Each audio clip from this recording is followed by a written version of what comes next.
Di tengah pusaran sejarah kemerdekaan Indonesia, nama Amir Syarifuddin selalu memantik perdebatan. Bagi sebagian orang, ia adalah pahlawan cerdas dan pejuang berprinsip yang tak gentar melawan penjajah. Namun, bagi yang lain, ia adalah pengkhianat bangsa, otak di balik pemberontakan PKI Madiun 1948. Siapakah sebenarnya Amir Syarifuddin? Amir lahir di Medan, 27 Mei 1907, sebagai anak sulung dari 7 bersaudara. Ayahnya, Baginda Soripada Harahap, adalah seorang jaksa di Sibolga, sedangkan ibunya bernama Basunu Boru Siregar. Keluarga terpandang dari Tapanuli Selatan ini hidup makmur, memberi Amir kesempatan menikmati pendidikan terbaik. Nama Amir Syarifuddin berarti pembaharu iman, dan ia menyandang gelar bangsawan Batak Sultan Gunung Sualun, warisan dari kakeknya. Pada tahun 1915, Amir mulai bersekolah di Europeiske Lagere School, ELS, di Medan, sekolah dasar khusus bagi anak-anak Belanda, bangsawan pribumi, dan keluarga kaya. 2 tahun kemudian, ia pindah ke ELS Sibolga mengikuti penempatan ayahnya hingga lulus pada 1921. Rencana ayahnya untuk menyekolahkan Amir ke Belanda membuatnya belajar bahasa Inggris dan Prancis secara privat hingga fasih. Tahun 1926, Amir berangkat ke Belanda dan tinggal di Haarlem bersama sepupunya di rumah keluarga Dirk Smink, anggota gereja Gereformeerd yang taat. Ia diterima di Gymnasium Haarlem, sekolah menengah bergengsi yang mengajarkan bahasa klasik Latin dan Yunani. Namun perbedaan keyakinan memicu ketegangan. Keluarga Smink mewajibkan ikut kebaktian minggu, sementara Amir saat itu seorang Muslim menolak. Atas persetujuan ayahnya, pada 1927, ia pindah ke Leiden dan tinggal di rumah Nyonya A.A. van der Loostreek Sizo bersama mahasiswa Indonesia lainnya. Di Leiden, ia berteman dekat dengan Ferdinand Tampu Bolon, seorang Kristen taat yang mengenalkannya pada Alkitab. Diskusi panjang membuat Amir mempelajari secara serius perbedaan Islam dan Kristen, hingga akhirnya ia memutuskan meninggalkan Islam dan memeluk Kristen, keputusan yang kelak memengaruhi arah hidupnya. Prestasinya di Gymnasium Leiden menonjol. Ia menguasai bahasa Inggris, Jerman, Prancis, Yunani, dan Latin, serta menggemari karya Shakespeare. Ia juga aktif mengikuti kuliah umum dan diskusi politik mahasiswa Indonesia di Perhimpunan Indonesia. Pada 1927, Amir menamatkan pendidikan di Belanda dan kembali ke Indonesia dengan pengetahuan luas, jaringan internasional, dan semangat nasionalisme yang menguat. Ia melanjutkan studi di Rijkshogeschool Batavia, sekolah tinggi hukum, dan tinggal di asrama Indonesisch Clubgebouw, dan mulai terlibat dalam pergerakan nasional. Tahun itu juga ia bergabung dengan Jong Sumatranen Bond, bersama tokoh seperti Muhammad Yamin dan Bahder Johan. Ia kemudian memimpin Young Bataks Bond untuk mempererat Persatuan Pemuda Batak. Pada tingkat nasional, Amir aktif di Perhimpunan Pelajar-Pelajar Indonesia, PPPI, wadah pemuda dari berbagai organisasi kedaerahan. Melalui PPPI, ia terlibat langsung sebagai bendahara panitia persiapan Kongres Pemuda 1928 yang melahirkan Sumpah Pemuda. Kiprahnya menegaskan perannya sebagai organisator ulung dan tokoh pemuda berpengaruh. Awal 1930, Amir mulai dikenal luas di panggung politik. Tahun 1931, ia bergabung dengan Partai Indonesia, Partindo, pimpinan Soekarno. Orasinya yang berapi-api menggema di berbagai kota, mengajak rakyat menuntut kemerdekaan. Setelah Partindo bubar pada 1936, Amir bersama Muhammad Yamin dan Aka Gani mendirikan Gerakan Rakyat Indonesia, Grindo. Pada 1937, Partai Nasionalis Sayap Kiri yang anti-fasis. Pada Kongres kedua 1939, ia terpilih menjadi ketua. Amir juga aktif di Gabungan Politik Indonesia, GAPI, Federasi Delapan Partai Nasionalis. Popularitasnya membuat Belanda menangkapnya pada 1940, namun ia dibebaskan karena kurang bukti. Saat Perang Dunia Kedua berkecamuk, Amir bekerja di Departemen Ekonomi Belanda dan membentuk gerakan bawah tanah melawan Jepang dengan dukungan dana Belanda yang juga ia manfaatkan untuk memperkuat perjuangan kemerdekaan. Kedatangan Jepang pada 1 Maret 1942 mengakhiri kekuasaan Hindia Belanda. Meski gerakannya diburu, Amir tetap memimpin Liga Antifasis. Setelah berpindah-pindah untuk menghindari penangkapan, ia bersembunyi di Semarang dan meminta perlindungan Muhammad Hatta. Atas usulan Hatta, Amir bekerja di kantornya dan mendapat jaminan keselamatan dari Ken Peitai. Namun perlawanan rahasia tetap ia jalankan. Pada Februari 1943, Amir bersama ratusan pengikutnya ditangkap di Surabaya dan dijatuhi hukuman mati. Soekarno dan Hatta turun tangan menemui Panglima tertinggi Jepang di Jawa. Hingga hukuman itu diubah menjadi penjara seumur hidup. Penangkapannya menghentikan sementara kiprahnya dalam perjuangan, sampai ia bebas setelah Indonesia merdeka pada 1945. Amir Syarifuddin adalah tokoh nasionalis dan orator ulung yang aktif di gerakan bawah tanah pada masa pendudukan Jepang. Tahun 1943, ia ditahan karena kegiatan propaganda anti-Jepang. Setelah Jepang menyerah pada Sekutu, Indonesia memproklamasikan kemerdekaan pada 17 Agustus 1945. Dalam Kabinet pertama Republik, Soekarno menunjuk Amir sebagai Menteri Penerangan. Meski saat itu ia masih dalam tahanan Jepang dan baru dibebaskan 1 Oktober 1945. Sebagai Menteri Penerangan, Amir mengatur penyebaran informasi dan propaganda perjuangan kemerdekaan, mengelola sarana komunikasi, dan mendukung mobilisasi perlawanan rakyat terhadap Belanda. Keberhasilannya membuat Belanda menganggapnya ancaman, bahkan sempat mencoba membunuhnya. Pada 14 November 1945, Amir masuk Kabinet Syahrir I, memegang 2 jabatan, Menteri Penerangan dan Menteri Pertahanan. Meski sempat menuai protes dari kalangan militer, Perdana Menteri Syahrir mempertahankannya karena menilai Amir sebagai sosok sosialis dan anti penjajah yang mampu mengelola kementerian strategis ini. Amir menjabat Menteri Pertahanan hingga Kabinet Syahrir III. Puncak karirnya datang ketika Presiden Soekarno menunjuk Amir membentuk kabinet baru pada 3 Juli 1947. Ia menjadi Perdana Menteri sekaligus Menteri Pertahanan, memimpin koalisi partai besar kecuali Mas Jumi. Tantangan terberat kabinet ini adalah sengketa dengan Belanda yang berujung pada Perjanjian Renville, 17 Januari 1948.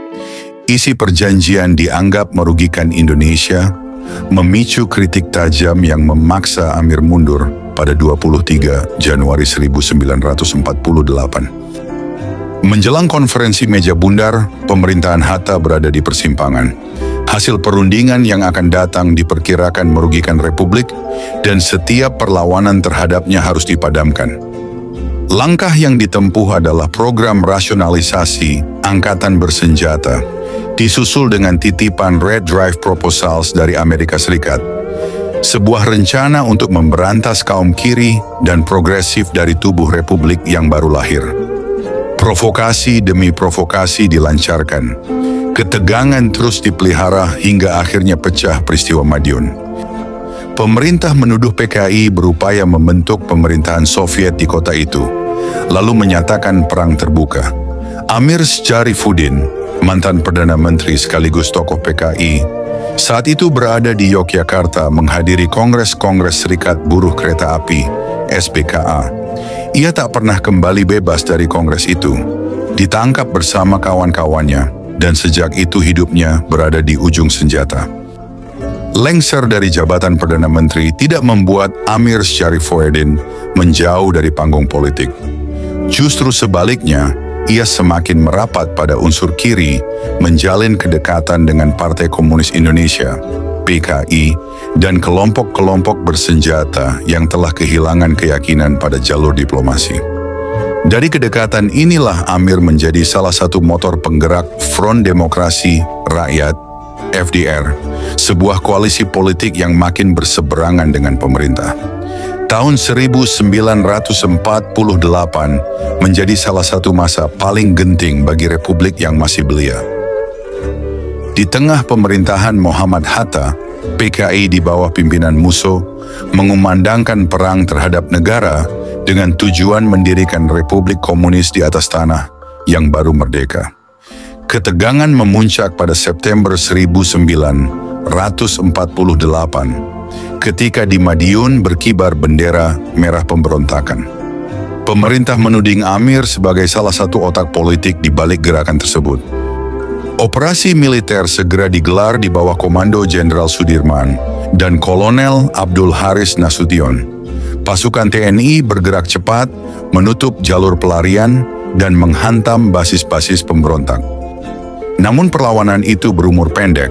Pelarian Musso berakhir di Ponorogo. Dalam baku tembak singkat ia tewas di tempat. Sepeninggal Musso, tongkat kepemimpinan jatuh ke tangan Amir. Ia memimpin pelarian ribuan pengikutnya, berpindah dari satu daerah ke daerah lain, senantiasa dibayangi pengejaran. Dari Kudus, Amir akhirnya ditangkap dan dibawa ke Yogyakarta, lalu dipenjara di Benteng. Tak lama kemudian ia dipindahkan ke Surakarta, rangkaian perjalanan yang sebenarnya merupakan jalan sunyi menuju akhir hidupnya. Beberapa hari sebelum eksekusi, pemindahan Amir dari Benteng Yogyakarta dilakukan secara rahasia. Semua telah diatur dengan cermat. Desember 1948, langit malam di Desa Ngalian, Jawa Tengah, pekat dan dingin. Menjelang tengah malam, sebuah truk militer berhenti di dekat kompleks pemakaman. Siang sebelumnya, penduduk dipaksa menggali lubang besar, kubur massal yang telah disiapkan. Dari 11 tahanan yang diturunkan malam itu, Amir adalah yang pertama dipanggil. Seorang letnan polisi militer berdiri tegak di hadapannya, pistol teracung di tangan. Dentuman senjata memecah kesunyian, dan tubuh Amir rebah ke tanah. Satu persatu nama-nama lain menyusulnya malam itu. Maruto Darusman, Suripno, Sarjono, hingga lubang besar itu tertutup tanah kembali, mengubur bukan hanya jasad, tetapi juga sebuah bab dramatis sejarah Republik. Soe Hokgi dalam Orang-orang di Persimpangan Kiri Jalan menggambarkan detik-detik menjelang eksekusi. Amir sempat bertanya kepada seorang kapten TNI yang memimpin proses tersebut, "Mau diapakan kami?" Sang kapten menjawab singkat, "Saya tentara, tunduk perintah, disiplin." Malam itu warga setempat menggali lubang sedalam 1,7 meter untuk mengubur 11 tawanan politik, termasuk Amir. Sebelum pelaksanaan hukuman, Amir dan kawan-kawan meminta waktu untuk menulis surat terakhir. Amir Syarifuddin duduk dengan pena di tangannya. Tak ada keluarga, tak ada sahabat, hanya kesadaran bahwa setiap tarikan napasnya mungkin yang terakhir. Beberapa jam lagi, ia akan menghadapi regu tembak. Namun surat yang ia tulis bukanlah wasiat harta benda, bukan pula catatan dendam. Ia menorehkan kata-kata sederhana, namun berat maknanya, permintaan maaf. Kepada semua pihak yang pernah ia sakiti, baik langsung maupun tidak, Amir menyampaikan penyesalan yang tulus. Ia mengakui perannya dalam peristiwa Madiun, sebuah peristiwa berdarah yang menjerumuskannya ke jurang kontroversi dan tuduhan pengkhianatan. Amir menulis bahwa ia siap menerima hukuman yang dijatuhkan kepadanya, menganggapnya sebagai bentuk pertanggungjawaban yang tak terhindarkan. Di tengah semua itu, ia tetap menyelipkan pesan terakhir untuk bangsanya, sebuah seruan persatuan. Kepada rakyat Indonesia, ia berpesan agar tetap bersatu, tidak terpecah oleh perbedaan, dan terus berjuang demi kemerdekaan yang baru saja diraih. Surat singkat itu menjadi penutup kisah hidup seorang tokoh yang kompleks, seorang pejuang kemerdekaan, perdana menteri, politisi, sekaligus pemimpin pemberontakan. Amir Syarifuddin meninggalkan dunia dengan kesadaran akan kesalahannya, namun juga dengan cinta tanah air yang tak padam hingga hembusan napas terakhirnya.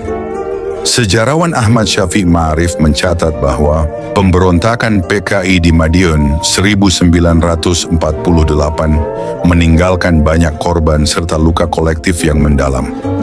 Jasad Amir dan kawan-kawan dipindahkan pada November 1950 sesuai perintah Presiden Soekarno. Namun makamnya dihancurkan masa pasca G30S 1965. Baru pada 2008, Ut Omnes Unum Sin Institute memugar kembali makam tersebut.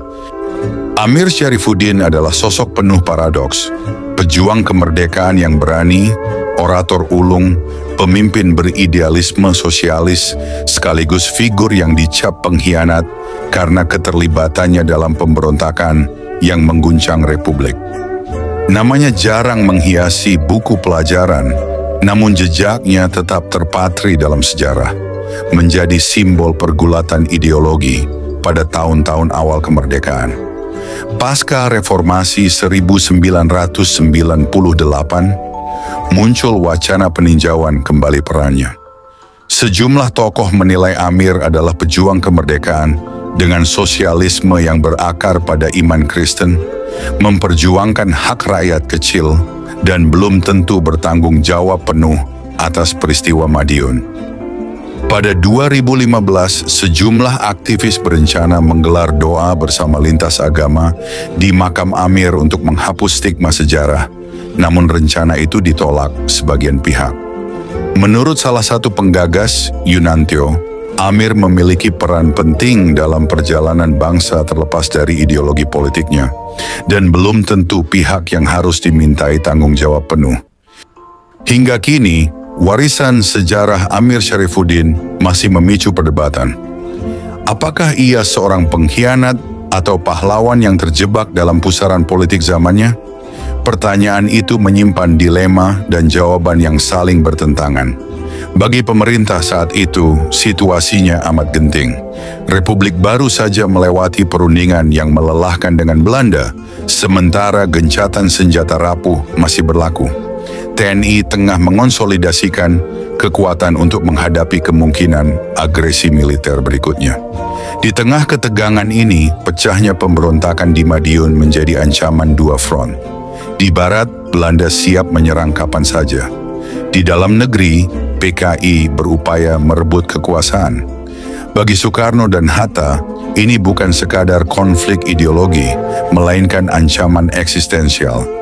Mereka khawatir jika dibiarkan, Republik yang masih rapuh itu akan runtuh. Maka PKI Madiun beserta para pemimpinnya, termasuk Amir Syarifuddin, dicap sebagai pemberontak yang harus segera ditumpas. Operasi militer pun digelar. Divisi Siliwangi dan pasukan TNI dari berbagai daerah bergerak cepat. Dalam hitungan minggu, Madiun kembali dikuasai. Amir Syarifuddin bersama sejumlah pemimpin kiri lainnya ditangkap dan dihadapkan pada hukuman mati. Bagi pemerintah, eksekusi ini adalah langkah tegas untuk mengamputasi ancaman dari dalam, menjaga persatuan nasional, dan mengirim pesan bahwa Republik tak akan ragu bertindak terhadap siapapun yang mencoba mengguncangnya, bahkan jika itu mantan Perdana Menteri. Namun sejarah tidak pernah hitam putih. Jejak langkah Amir Syarifuddin terus menjadi perdebatan. Bagi sebagian, ia adalah pengkhianat yang menikam Republik dari dalam. Bagi yang lain, ia adalah seorang idealis yang terseret pusaran politik revolusi, kalah oleh arus besar strategi bertahan hidup negara muda di hadapan kolonialisme dan perang saudara. Hanya 3 kilometer dari pusat pemerintahan Kabupaten Karanganyar, berdiri sunyi sebuah tempat yang menyimpan jejak kelam sejarah bangsa. TPU Ngalian tak terpencil hanya sekitar 200 meter dari Jalan Besar Karanganyar Wonogiri, menjadi saksi bisu bagi akhir perjalanan hidup 11 tokoh yang namanya tercatat dalam bab tergelap Republik ini. Salah satunya Amir Syarifuddin. Memasuki gerbang kompleks pemakaman, langkah akan mengarah ke utara. Di sanalah 11 nisan berjajar rapi, diam tanpa suara, seolah menatap masa lalu yang tak kunjung usai diperdebatkan. Satu nisan diantaranya mencolok, terbuat dari keramik berwarna merah, menyala di tengah pucatnya deretan makam semen. Itulah pusara Amir Syarifuddin, mantan Perdana Menteri yang nasibnya berakhir tragis, kini hanya diwakili sebongkah batu bertulis nama, tanggal lahir, dan tanggal kematiannya. 10 makam lain, seluruhnya berwujud sederhana dari semen, berdiri di sebelah kanan makam Amir. Mereka adalah para pengikut, rekan seperjuangan, atau mungkin sekadar saksi yang ikut terjerat badai sejarah. Namun, tak ada tanda penghormatan atau perawatan yang layak. Semak belukar menjalar liar, menyelimuti tanah dan nisan. Rumput liar merayap, seperti ingin menghapus jejak mereka dari pandangan mata. Diam, terlupakan, makam-makam itu menunggu. Entah kedatangan peziarah, atau hanya sapuan angin senja yang setiap hari menyentuh batu-batu sunyi itu.